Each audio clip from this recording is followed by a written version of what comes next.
In a quiet neighborhood, three inseparable friends, Almira, Shinor, and Pascus, shared many adventures together. They were known for their kindness and their willingness to lend a helping hand whenever someone was in need. One sunny morning, they welcomed a new friend, Peggy, into their close-knit group.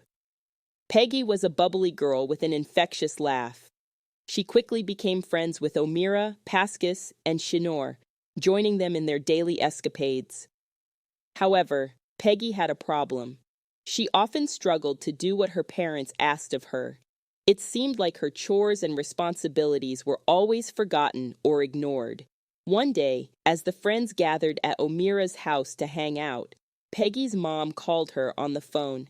"Peggy, don't forget to clean your room and set the table for dinner tonight," she reminded her. Peggy said, "Okay, I will," and hung up, but her thoughts quickly drifted back to the fun she was having. Pascus, Omira, and Shinor exchanged concerned glances. They wanted to help Peggy become better at following her parents' instructions, knowing it would make her parents happy and trust her more. Shinor had an idea.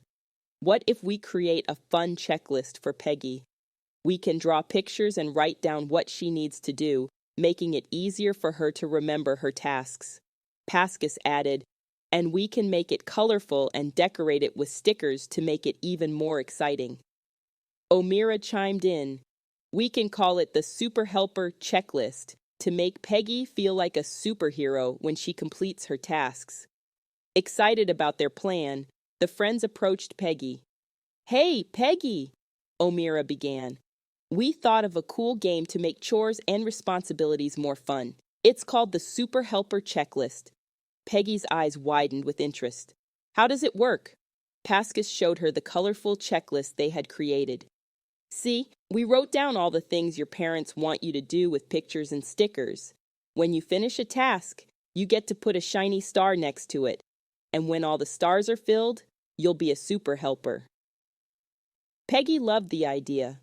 With her new super helper checklist in hand, she eagerly set to work. Shinor, Omira, and Pascus joined her in cleaning up her room and setting the table for dinner. They made the chores seem like an exciting game, and Peggy was determined to earn her superhero status. When her parents came home that evening, they were pleasantly surprised to find Peggy had completed all her tasks with a big smile on her face. Peggy proudly showed them her super helper checklist, and her parents praised her and celebrated her for being responsible. From that day forward, Peggy became a super helper at home, always ready to take on her responsibilities. That made her parents so happy, and they were always ready to reward her with various things. But the things that Peggy cherished most was the trust she was getting from her parents. With the support and creativity of Peggy's three friends, she learned that chores can be fun and fulfilling. The moral of this story is that even though it may be hard to do things that your parents ask of you, if you go ahead and do what they ask, it will make them so proud of you, and you will gain more trust from them, along with possible rewards.